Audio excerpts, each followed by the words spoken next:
This presentation is part of a workshop voicing indigenous food sovereignty struggles, which has been organized by the project Indigenous Food Systems in Transition, financed by Future Food at the Swedish University for Agricultural Sciences.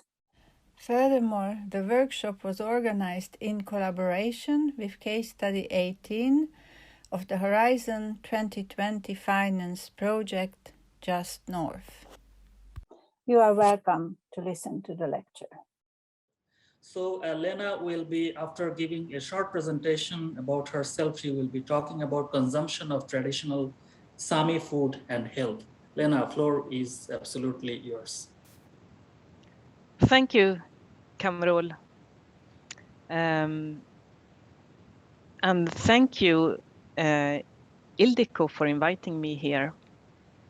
Mon nom est Leab Lena Maria Nilsson, mon Leab Goradala me Olvi he Bardoesne ya Arktis Arkumiesse.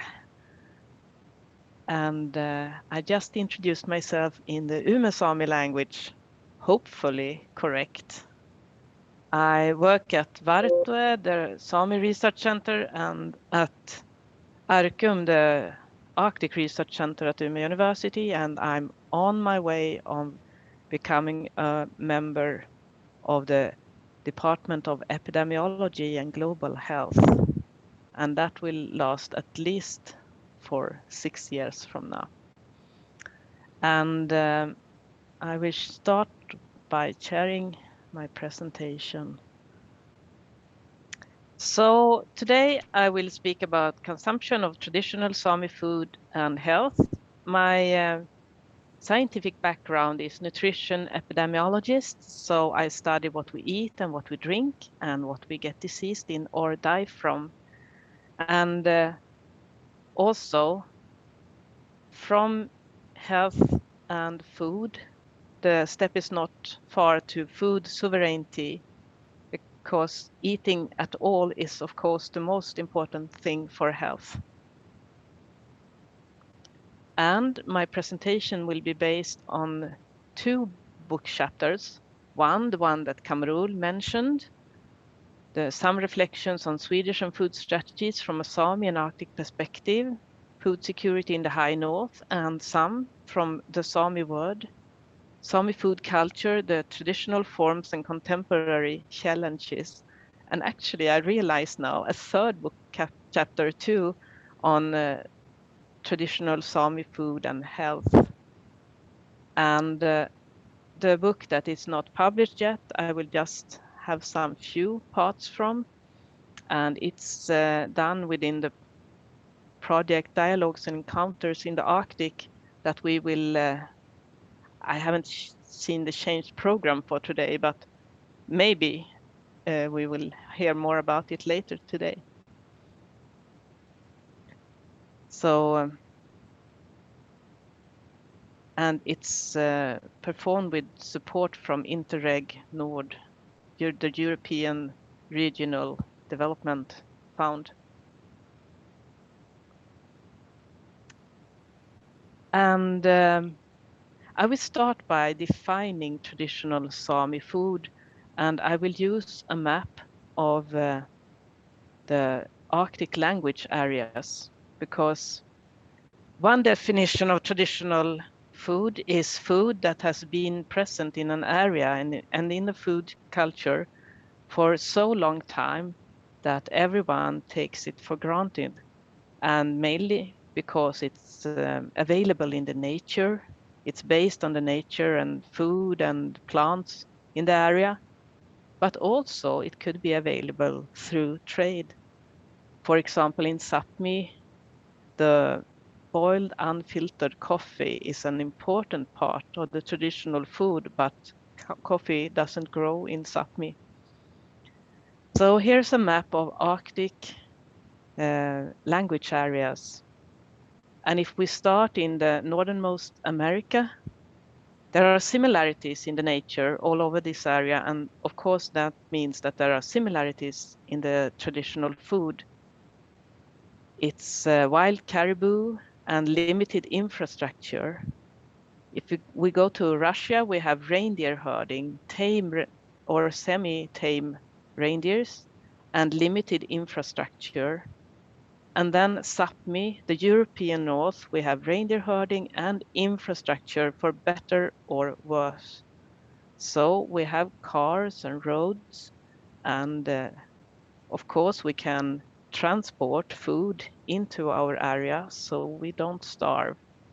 In Canada, indigenous people, 70% of the indigenous preschool children are food insecure. In Russia, I have no statistics, but I've heard that it could be temporary periods of food insecurity among some people, but the infrastructure help us to live in a food secure area. But in the areas where you have limited access to food through infrastructure, also traditional knowledge is valued higher in many contexts.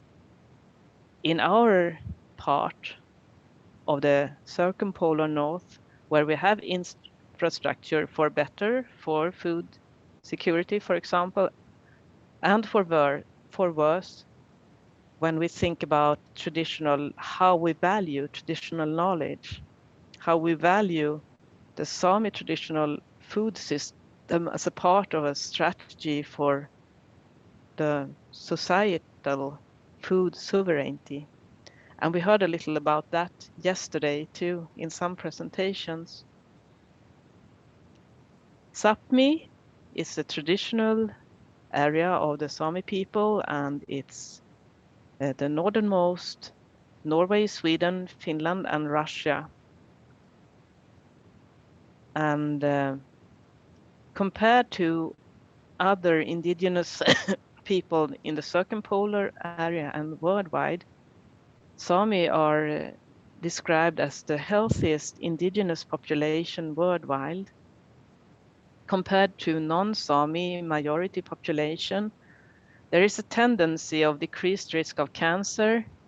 There is no overrepresentation in cardiovascular disease or in mortality, but in specific disease areas like accidents, depression, suicide, autoimmune diseases, there is some overrepresentation. But in general, the life expectancy of a Sami is equal to the life expectancy of any citizen in Sweden, Norway, and Finland. And why is this? When I started my research career, I was very curious about the traditional Sami food. Could that be the thing that made this difference?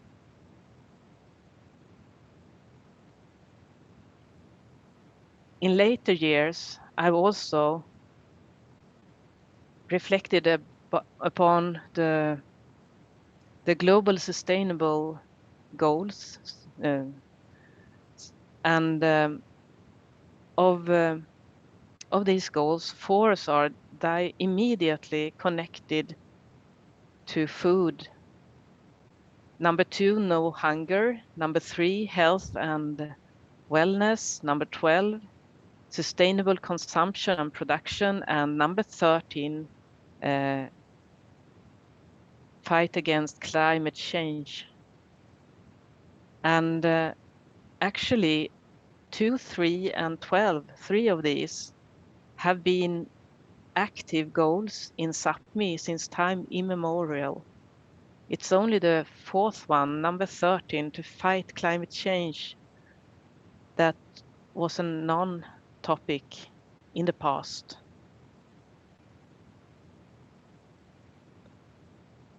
Food is not just the food items, it's also conservation and preparation technique that is involved and may affect the health. So in the old days, where no freezers were available, it was drying, water covering, freezing by the outdoor temperature, sweetening, adding salt, smoke curing, and boiling. And research if you try to get an overview of the health effects of these techniques, then you will not find data on the traditional Sami food. So I have looked at the food items independent on preparation technique. Starting with the plant food, wild berries are an important food item in traditional Sami food culture. And in a literature review, I found that cloudberry, bilberry, and cranberry are extremely rich in antioxidants. They are a good source of omega-3, and it's a Norwegian study showed that increased intake of wild berries would improve the diet quality in all Nordic countries. Wild plants, there is no nutrition epidemiology studies on a population basis, but POSCO, Angelica archangelica, has been shown in Chinese medicine studies that it's an antiviral effects, anti-inflammatory, and extracts from POSCO may inhibit tumor growth and metabolic syndrome. Järja, it's anti-carcinogenic substances, and Jormo, the sorrel, it's not examined from a health perspective, but less than 50 grams a day have no adverse health effects.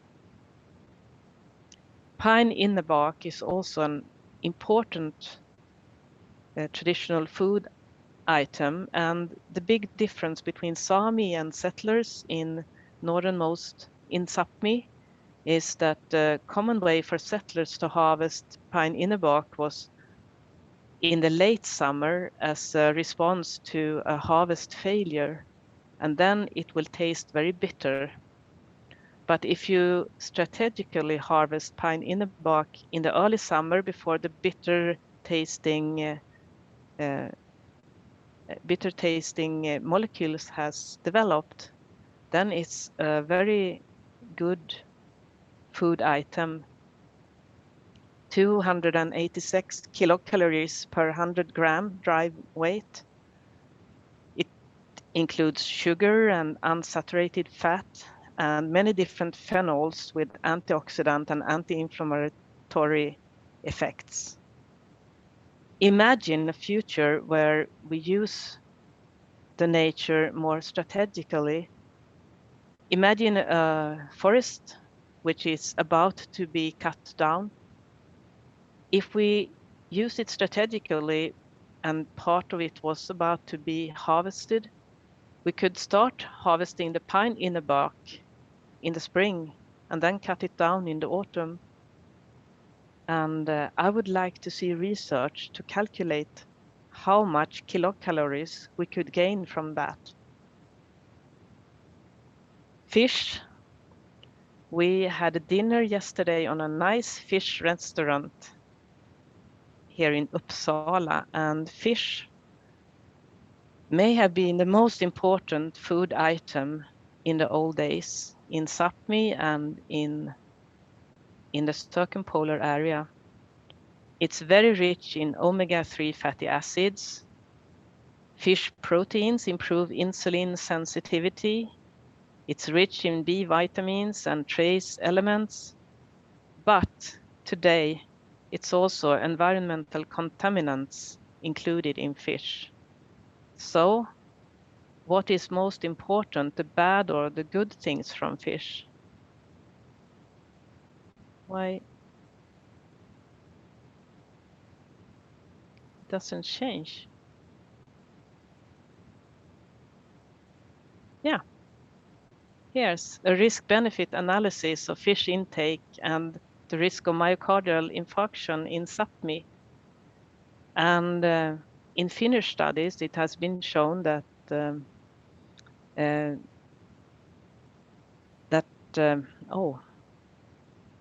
kvicksilver. Nu tappar jag I lost the English name. Du kan prata högt ut. Mercury. Yeah, mercury, thank you. Well, mercury content of fish is of course not good for health, but in Finland, it has been a positive association between decreased risk of myocardial infarction and mercury content in the hair. And it's a little strange, but then mercury was found to be a biomarker of fish intake. So this is an analysis summing up the bad and the good things from fish. And actually the result is that the good and healthy things from fish is dominating, at least when this study was done in 2012.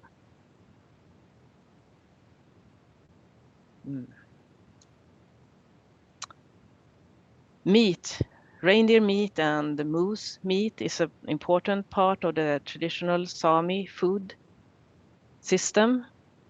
And we have heard a lot now about meat as a climate strategy, not to eat as much meat, and that red meat increased the risk of cancer.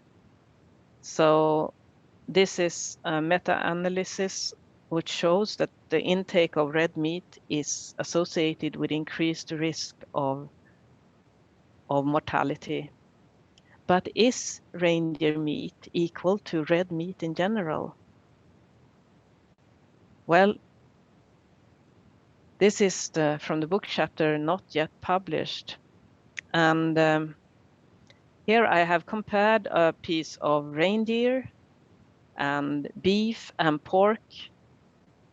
And these three pieces of meat, you can see the reindeer meat is much darker. The beef is a little lighter and the pork is very light. And this is according to the Finnish National Food Database, the amount of meat you need to eat to get the daily recommended intake of vitamin B12, a vitamin that many vegans need to eat as supplement. And 32 grams of reindeer a day is enough, but pork you need 334 grams a day. And if you look at the European recommendations, which is twice as high as the Nordic, you would need to eat 668 grams of pork a day, which would be very difficult, at least, to eat that much. So as you can see, the nutritional density is much higher in reindeer meat, and it's not only vitamin B12, it's iron and many other important nutrients. The only exception is fat.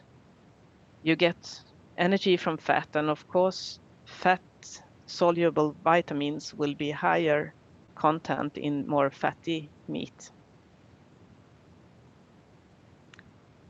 This is a model I did on a traditional Sami diet score. I did like investigations on Mediterranean diets. And I used the Västerbotten Health Intervention database, where people have reported their intake of different food items when they are turning 30, 40, and 60 years of age. And the part of the population, 50%, highest intake of red meat, fatty fish, fat berries, and boiled unfiltered coffee got 1 point.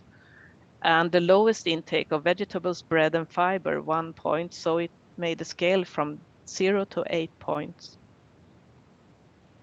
And when I looked at it, actually, it was not a success. The traditional Sami diet score and the risk of mortality, the tendency was an increased risk of mortality, even if the effect size, 4% increased risk when adjusting for other risk factors in men, was the only significant result. In women, when adjusted for other risk factors, no association between Sami traditional food and mortality occurred. but of course my dream scenario would have been a decreased mortality risk or equal. I also modeled a low carbohydrate and high protein score model in a similar way, because the Sami diet could be described as a traditional diet, as a diet high in protein and low in carbohydrates. And also here, when adjusting for other risk factors, actually it was not a big risk for mortality. And comparing to other studies on this, you can see our study, which is close to, it's a no results, but just a tendency of increased mortality compared to other studies in the world on the same topic. Actually, in Sapmi, this dietary pattern showed no strong risk factors, so it's unique. So is the Sami diet healthy or not? Well, these results will not give that answer, but it will at least question if the risk associations are similar in Sapmi as in the rest of the world. And the data I used for this study, it didn't differ between meat, pork, and reindeer. So higher quality in the data set would be needed to answer the question further. This is also a recent systematic review. Sami dietary habits and the risk of cardiometabolic disease, a systematic review who also found no increased risk. So in future, if you invite me again in 5 years, maybe we will know a little bit more, because now there are 2 exciting studies ongoing.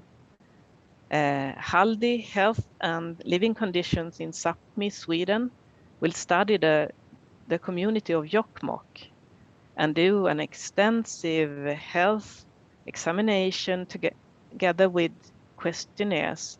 And they will use the new questionnaire from Västerbotten Health Intervention Study, which I've been in dialogue with the food database and added questions on reindeer meat and moose meat and made it more adapted to traditional Sami food. So in future, there will be data that are maybe more easy to analyze from a Sami perspective. Another study, Sami Health on Equal Terms. I'm involved in the research group at Department of Epidemiology and Global Health. And we have only 5 questions on food.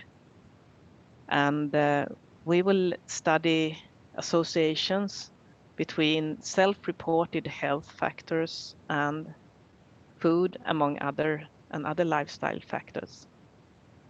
So that is my future plans.